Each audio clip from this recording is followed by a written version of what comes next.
Hello दोस्तों, मैं सचिन आप लोगों का आपके YouTube चैनल समर 2.0 पर आपका स्वागत करता हूं। दोस्तों, आज हम रीजनिंग में एक ऐसे चैप्टर को पढ़ने जा रहे हैं जिसका नाम है अल्फाबेट, जिसे हिंदी में बोलते हैं हम वर्णमाला। ये चैप्टर हमारा बेहद ही महत्वपूर्ण है क्योंकि इस चैप्टर से जो हमारे आने वाले चैप्टर हैं वो इस पर डिपेंड करेंगे कि हमने इस चैप्टर को कितने अच्छे तरीके से पढ़ा है। तो आइए इस चैप्टर को देख लेते हैं। इस चैप्टर का नाम है अल्फाबेट।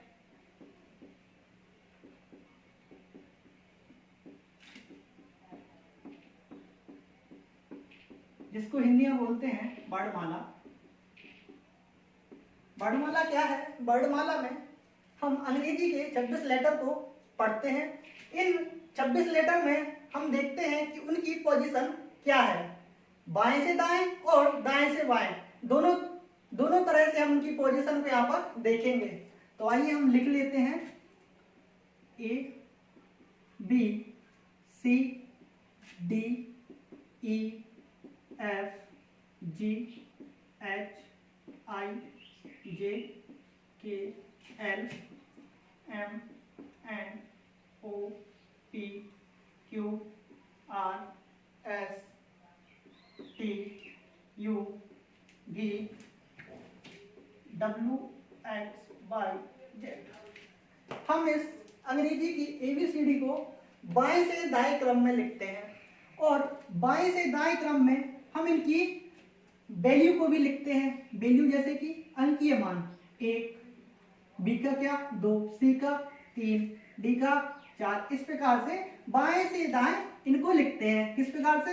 1 2 3 4 5 6 7 8 9 10 11 12 13 14 15 16 17 18 19 20 21 22 23 24 25 और 26। ये हमारी अंकीय मान हमारा हुआ बाएं से दाएं। अब हम लिखते हैं दाएं से बाएं। कैसे? यहां से शुरुआत करेंगे। 1 2 3 4 5 6 7 8 9 10 11 12 13 14 15 16 17 18 19 20 21 22 23 24 25 26। अब आप लोग एक चीज देख रहे होंगे, वो ये है कि इस सभी को जोड़ने पर हमारा जो टोटल आ रहा होगा वो 27 आ रहा होगा। आप किसी भी लेटर को आप जोड़ेंगे तो हमारा 27 आ रहा है। वो क्यों आ रहा है? वो इसलिए आ रहा है जब भी हम कभी दाएं से, कहां से? दाएं से किसी भी लेटर को निकालेंगे, दाएं से किसी भी लेटर को हम निकालेंगे तो हम क्या करेंगे? 27 से उसे घटा देंगे तो हमेशा दाएं वाली वैल्यू को हम निकाल लेंगे। कैसे? ऐसे कि मान लिया हमने कि दाएं से n की वैल्यू बताइए, दाएं से n की वैल्यू बताइए, तो हमें बाएं से n की वैल्यू तो पता है कितनी है? 14। कितनी है? 14। तो हम 27 में 14 को हटा देंगे तो हम ये दाएं से n की वैल्यू को निकाल लेंगे। ये दाएं से हम n की वैल्यू तो निकाल लेंगे। इसी प्रकार से हम आने वाले लेटर को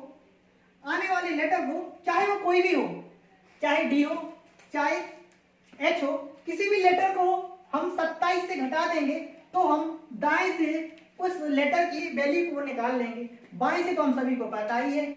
एक शब्द है जिसे सभी लोगों ने पढ़ा होगा, उसका नाम है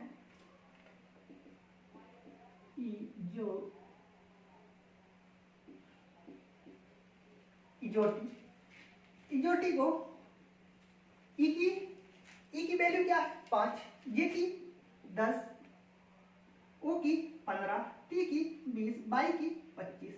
तो अब हमें इन्हें याद कैसे करना है? याद हम इसको इस प्रकार से करेंगे, ए से लेकर ई तक लिख लेंगे, जैसे कि A B C D E. इसी प्रकार से हम आगे लिख लेंगे, ई से एफ जी एच आई और जे। इस प्रकार से क्या होगा कि हमें पढ़ने में या इन लेटर को सीखने में ज्यादा दिक्कत नहीं होगी। 5-5 का पेयर बन जाएगा तो हम इसे आसानी से हम इसको याद कर लेंगे। तो अब हम इनको देख लेते हैं कि परीक्षा में इनसे बनने वाले प्रश्न कैसे होते हैं या किस प्रकार से प्रश्न परीक्षा में आते हैं। तो हम इन प्रश्नों को देख लेते हैं।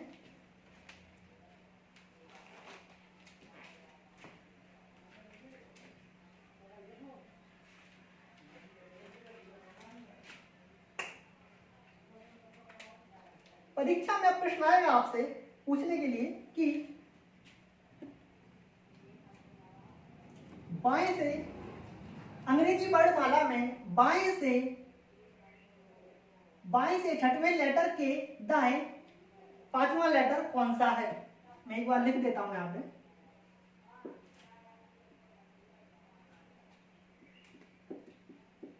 अंग्रेजी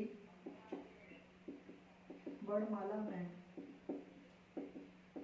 बाएं से छठे अक्षर के दाएं पांचवा अक्षर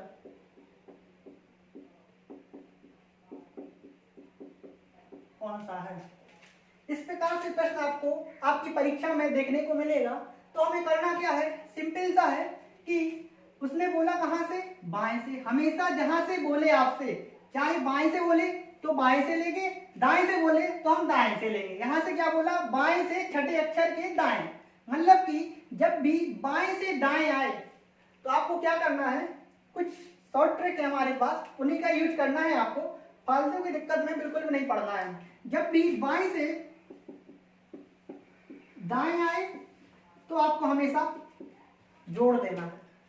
जब भी दाएं से बाएं आए आपको जोड़ देना है। जब भी बाएं से बाएं आए आपको घटा देना है, और जब भी दाएं से दाएं आए आपको घटा देना है। इसमें क्या बोला कि बाएं से छठवें के दाएं पांचवें, मतलब कि बाएं, ये हमारी पहली वाली शॉर्ट ट्रिक इसमें लग रही है कि बाएं से छठवें और दाएं से पांचवें, तो 6 और 5 का जोड़ कितना होता है, 6 और 5 हमारा कितना होता है, 11। 11 नंबर पे हम सभी को पता है कि 11वें नंबर पे हमारा के आता है। इसका आंसर क्या हो जाएगा, के। इसी प्रकार से हमारे और भी प्रश्न हैं जो इसी प्रकार से आते हैं, जैसे कि यहाँ पे बाएं से छठवें अक्षर के दाएं ना लिख के वो बाएं बोल दे, बाएं, दूसरा अक्षर कौन सा है। तो इस प्रकार के प्रश्न में हम क्या करेंगे कि बाएं से बाएं बोला तो हम क्या कर देंगे, जब भी यहाँ पे कि बाएं बाएं सेम हो तो हम क्या कर देंगे, घटा देंगे। 6 में से 2 घटा देंगे, क्या बचेगा हमारा, 6 में से 2 घटा देंगे तो हमारा कितना आ जाएगा, 4। 4 पे हमारी कौन सी वैल्यू आती है, 4 पे हमारा लेटर आता है डी। डी हमारा आंसर हो जाएगा। अब आप लोग बोलोगे कि ये तो बहुत सरल है, इसके आने वाला बताइए जो पेपर में आ रहा है, जो अब लेटेस्ट जितने भी एग्जाम होंगे, अभी ये बिल्कुल भी नहीं आएगा, ये पुराना हो गया है। लेकिन स्टेट लेवल के एग्जामों में ये अभी भी आता है। लेकिन अब जो समय के अनुसार जो प्रश्न आ रहे हैं वो मैं आपको बताने जा रहा हूं कि किस प्रकार के प्रश्न अब आएंगे। तो हम देख लेते हैं उन प्रश्नों को कि वो प्रश्न कैसे आएंगे।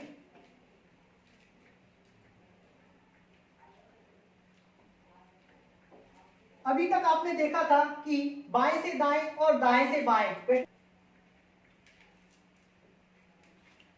प्रश्न में आप बोलेगा आपसे कि अंग्रेजी वर्णमाला में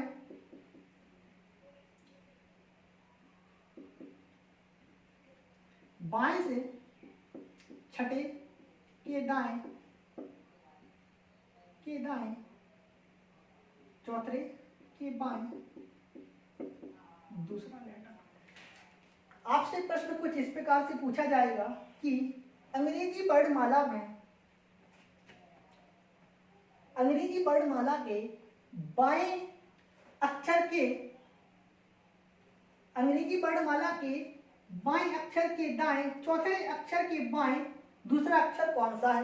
मतलब बाएं अक्षर के दाएं चौथा अक्षर और चौथे अक्षर के बाएं दूसरा अक्षर कौन सा है। तो यहाँ कहां से बोला गया है, बाएं से। तो हम कहां से स्टार्ट करेंगे, बाएं से, क्या बोला गया है, बाएं से दाएं चौथरा, बाएं से दाएं जब भी आए हम जोड़ देंगे, बाएं से बाएं आए हम घटा देंगे। 6 बचा 10 और 10 में से 2 चला गया तो हमारा कितना बचा 8, कितना 8। और 8वें नंबर पे हमारा क्या आता है एच हमारा 8वें नंबर पे आता है। तो इस प्रकार के प्रश्न आपको देखने को मिलेंगे आपकी आने वाले जितने भी परीक्षाएं हैं इनमें। इसके अलावा आने वाली वीडियो में आपको बताऊंगा जो इसके अलावा एक और पैटर्न हमारा अभी बचा है, उस पैटर्न को मैं अपने आने वाले वीडियो में आपको बताऊंगा। ठीक है ना दोस्तों, यदि आपको वीडियो पसंद आया हो तो आप वीडियो को लाइक करें और अपने दोस्तों के साथ शेयर करें। Thank you.